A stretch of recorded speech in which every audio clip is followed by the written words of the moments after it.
जी नमस्कार, मैं नवीन चौधरी। आप देख रहे हैं लर्निंग बाय डूइंग। कैसे हैं सब? उम्मीद करता हूँ सब अच्छे होंगे, सब मंगल होंगे, तंदुरुस्त होंगे। आज अपनी एनशिप 2005 की दूसरी क्लास रहेगी। पिछली क्लास में हमने पढ़ा था कि एनशिप क्या है, कब आया था, इसकी नोडल एजेंसी कौन सी है, अब तक कितनी बार आ चुका है, और अब तक विद्यालय शिक्षा का सबसे बड़ा दस्तावेज क्या है, एनशिप 2005।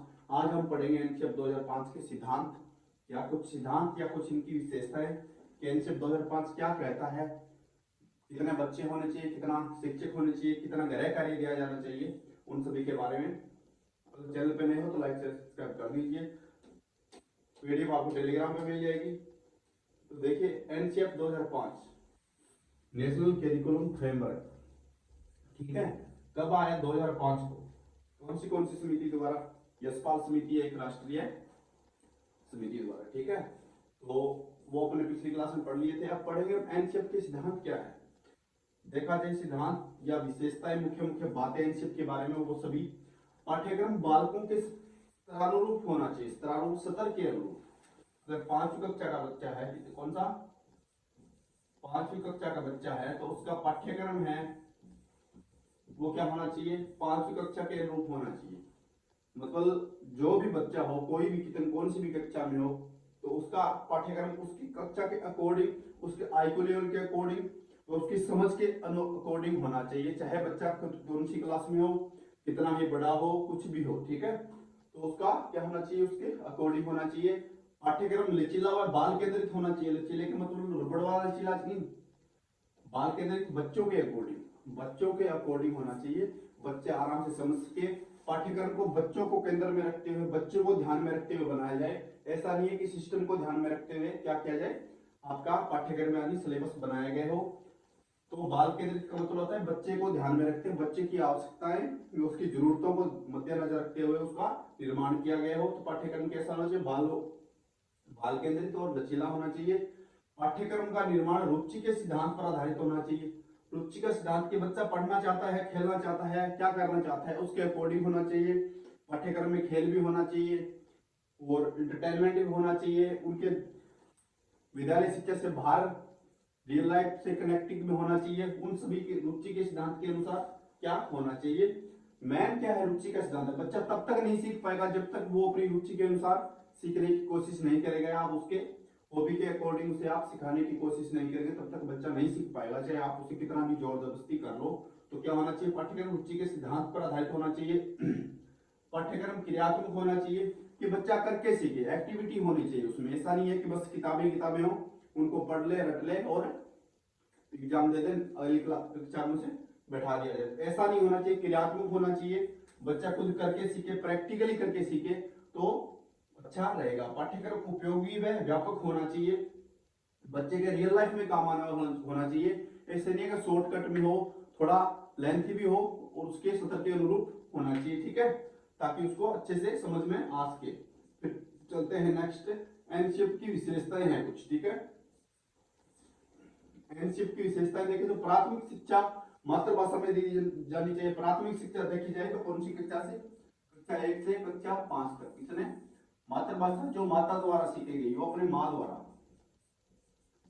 माँ द्वारा बोले जाने वाली भाषा। जो बच्चा पहली फर्स्ट टाइम भाषा सीखता है बोलना, वो होती है उसकी मातृभाषा। तो क्या होना चाहिए, मातृभाषा में होनी चाहिए। ऐसे नहीं है कि पहली दूसरी कक्षा में बच्चा जा रहा है और उसकी जो मातृभाषा है वो हरियाणवी है, पंजाबी है, उसको स्कूल में जाते ही क्या इंग्लिश बोलने के लिए बाध्य कर दिया जाता है। तो ऐसा सिस्टम नहीं होना चाहिए, ठीक है। पाठ्य पुस्तकों को रंगीन बनाया जाए। रंगीन बनाने का मतलब है बच्चे को अट्रैक्टिव होनी चाहिए नोटबुक, नोटबुक हो, बुक हो, जो भी हो, ताकि बच्चा उसमें इंटरेस्ट लेके पढ़ सके आराम से। भीड़ भाड़ वाली कक्षाएं बालक में सृजनात्मकता का विकास नहीं करती। ये सही बात है कि भीड़ भाड़ वाली कक्षाएं, इसमें ज्यादा बच्चे हों तो वो कक्षाएं क्या नहीं करती, सृजनात्मकता का विकास नहीं कर पाती, बच्चे अच्छे से नहीं पढ़ पाते, नहीं समझ पाते। तो कक्षा में क्या किया गया है, अध्यापक विद्यार्थी अनुपात 1:30 किया गया है। कितना, 1:30। अगर आपको प्राथमिक पूछे,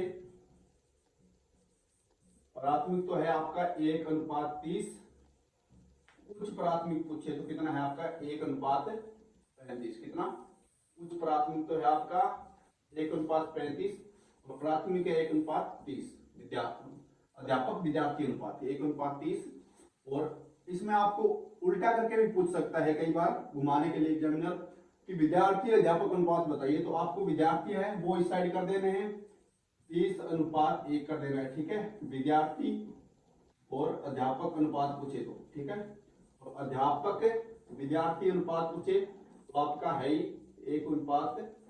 तो ये से भी आपको घुमा के पूछ सकता है एग्जामिनर, तो बड़ा ध्यान से क्वेश्चन को पढ़िए।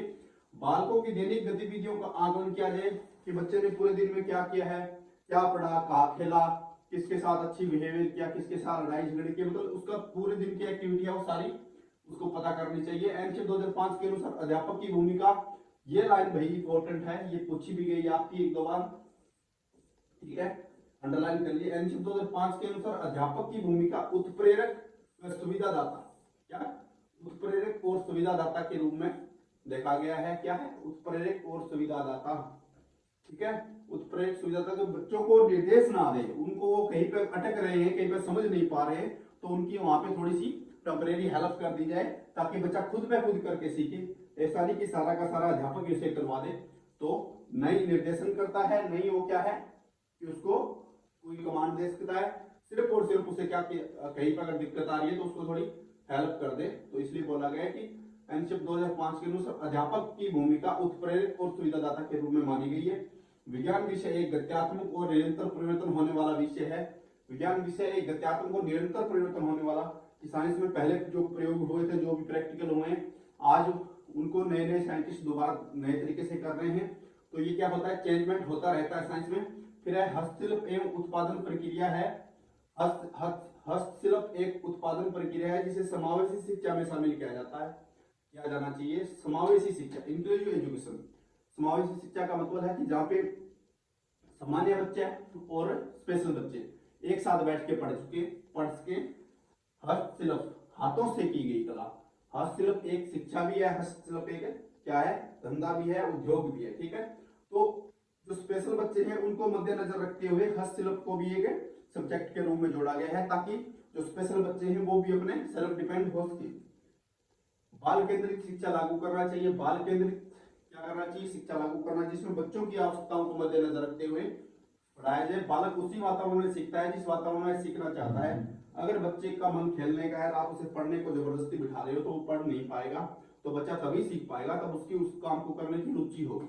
अगर आपकी पढ़ने की रुचि नहीं है तो आप बेशक बैठे रहे, आप नहीं पढ़ पाओगे। वो सिस्टम क्या है, बच्चों में है। बालक में सर्वांगीण विकास को महत्व दिया गया है। बच्चे के सर्वांगीण विकास को, जिसमें सोशलाइजेशन, कॉग्निटिव और आपका मेंटल प्रोसेस, लैंग्वेज प्रोसेस, सारा का सारा क्या होना चाहिए, एक साथ है बच्चे का डेवलप होना चाहिए। फिर चलते हैं, गणित विषय का उद्देश्य बालक में तर्क वितर्क, वाद विवाद और अमूर्त चिंतन की क्षमता को विकसित करना है। गणित विषय का क्या रोल है, गणित विषय का रोल है कि तर्क वितर्क, वाद विवाद और अमूर्त चिंतन क्षमता को विकसित करने का रोल है मैथ का। स्पेशली तर्क वितर्क किस सब्जेक्ट से आते हैं, मैथ से आते हैं। वाद विवाद मैथ से आता है। अमूर्त चिंतन अगर आपको बोल दिया जाए 2+2 जोड़िए, आप 2+2, तो 2 की कोई एक शेप नहीं है, आप किसी भी चीज में देख सकते हो। 2 चेयर हो सकती है, 2 बुक हो सकती है, 2 पेन हो सकते हैं, कोई भी चीज हो सकती है। तो आप अमूर्त चिंतन करके उसे ऐड करना है आपको। ये कितने हो जाएंगे आपके 4 की कोई शेप नहीं है, फिक्स नहीं है कि 4 होगा, वो ऐसा ही होगा, वो कैसे भी हो सकते हैं, ठीक है। तो ये है आपका अमूर्त चिंतन, वाद विवाद तर्क वितर्क एक मैथ सब्जेक्ट है। फिर चलते हैं नेक्स्ट अपन, गणित विषय का उद्देश्य भैया आ गया। शिक्षा में गुणवत्तापूर्ण सुधार करने को महत्व दिया जाना चाहिए। शिक्षा में गुणवत्तापूर्ण मतलब एक क्वालिटी वाली शिक्षा होनी चाहिए, एजुकेशन होनी चाहिए जिसमें बच्चा अपने रियल लाइफ से कनेक्ट करके इन फ्यूचर उसको अपने जीवन में काम ले सके। ऐसा ना हो कि सिर्फ किताबें पढ़ा दी जाए, रटा दी जाए, इन फ्यूचर भी वो काम उसको आना चाहिए। यह है कुछ दिए गए टॉपिक, जैसे गृह कार्य होगा, लाइब्रेरी हो गया, कितना बच्चे को पढ़ना है, किस कक्षा के बच्चे को कितना होमवर्क देना है, कितने टाइम जाके वो बिजी रहे घर पे, ये सारा। तो गृह कार्य एनसीईआरटी के अकॉर्डिंग कक्षा 2 तक कोई गृह कार्य नहीं दिया जाना चाहिए। कक्षा 3 से 5 तक सप्ताह में 2 घंटे, मतलब 6 दिनों में या 7 दिनों में 2 घंटे आपका क्या दिया जाना चाहिए, गृह कार्य दिया जाना चाहिए। कक्षा 6 से 8 तक प्रतिदिन 1 घंटे, सप्ताह में 5 से 6 घंटे।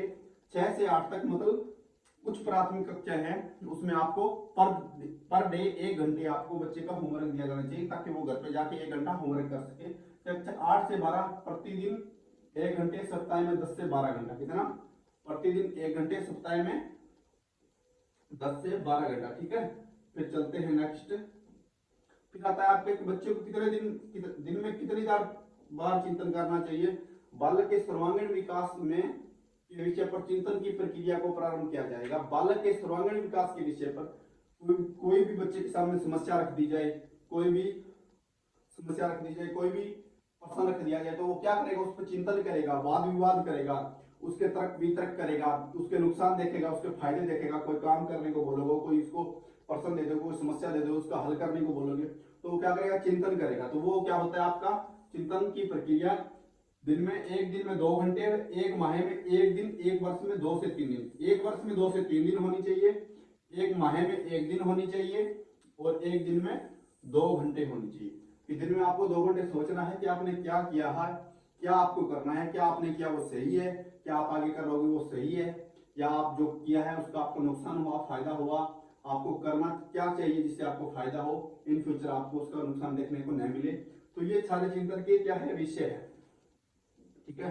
फिर चलते हैं नेक्स्ट, मूल्यांकन। मूल्यांकन के प्रकार। सामूहिक कार्य मूल्यांकन के बच्चे ने पूरे दिन में क्या किया? सतत समग्र मूल्यांकन, पूरा का पूरा उसका निचोड़ निकालना, उसने क्या सीखा है, क्या नहीं सीखा, खुली पुस्तकीय मूल्यांकन।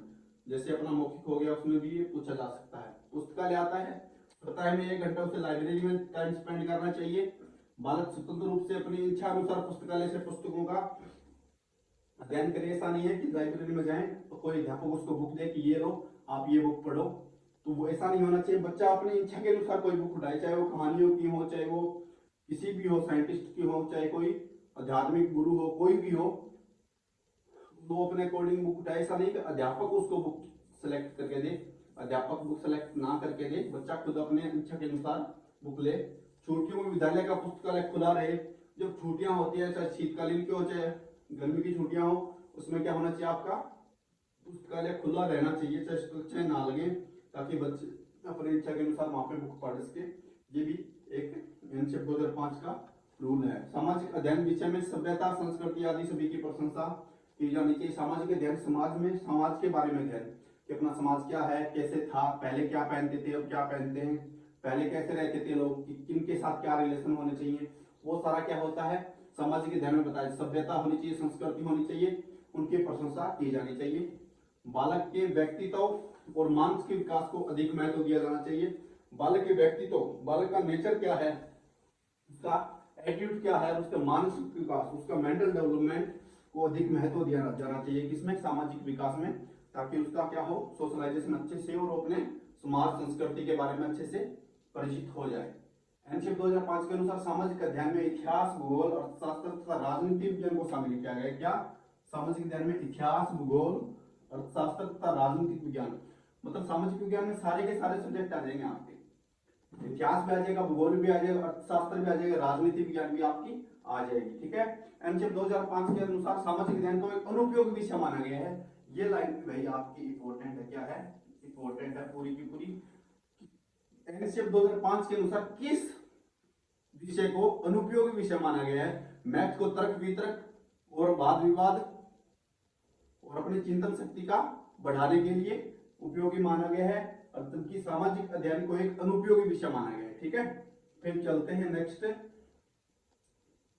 बस ये हो गया आपका एनसीईआरटी 2005 पूरा। आपको एनसीईआरटी 2005 के कम से कम 2 प्रश्न आपको आराम से सीटेट के पेपर में देखने को मिलेंगे। अगर वीडियो अच्छी लगी हो तो लाइक से सब्सक्राइब कर दीजिए। मिलते हैं कल की क्लास में। सभी को all the best, best of luck.